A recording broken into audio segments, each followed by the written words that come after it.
Welcome to today's edition of the show podcast. Manhattan District Attorney Cyrus Vance announced Friday that he will not run for re-election, but it sure sounds like he's trying his hardest to ensure his last months in office come to a dramatic climax as he weighs up whether to charge a case against former President Donald Trump.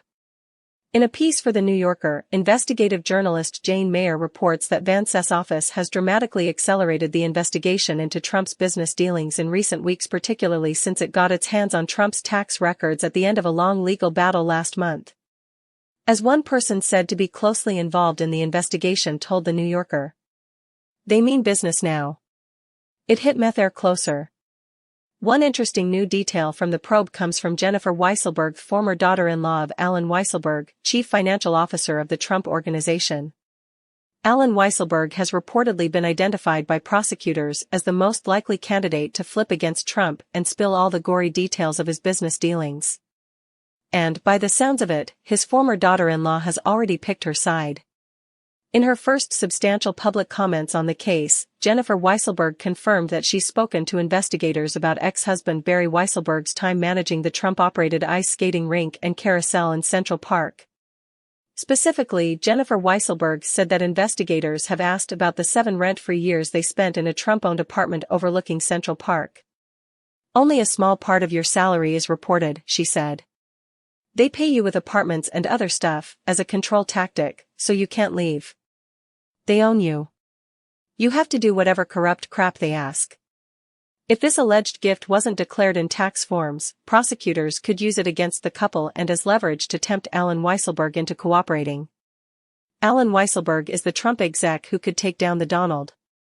However, Jennifer Weisselberg thinks it's unlikely her ex-father-in-law will play ball, saying, "He has more feelings and adoration for Donald than for his wife.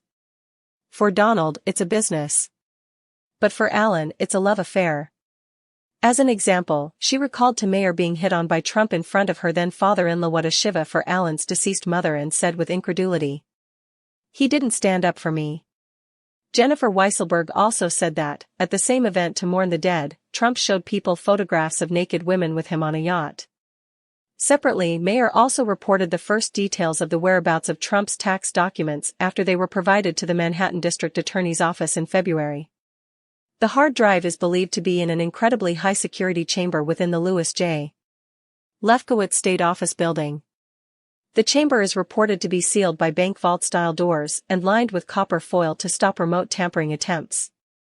Meanwhile, CNN reported Friday that Trump's time in the White House has given New York prosecutors a possible boost for any case against Trump.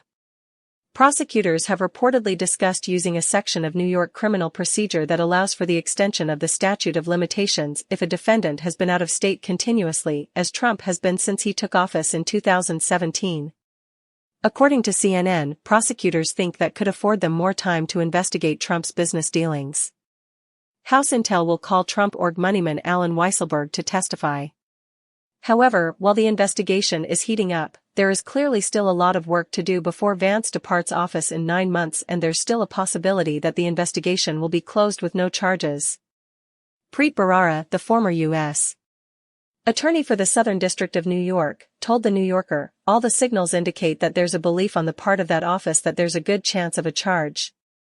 But no one should be under the illusion that this is easy or a slam-dunk case.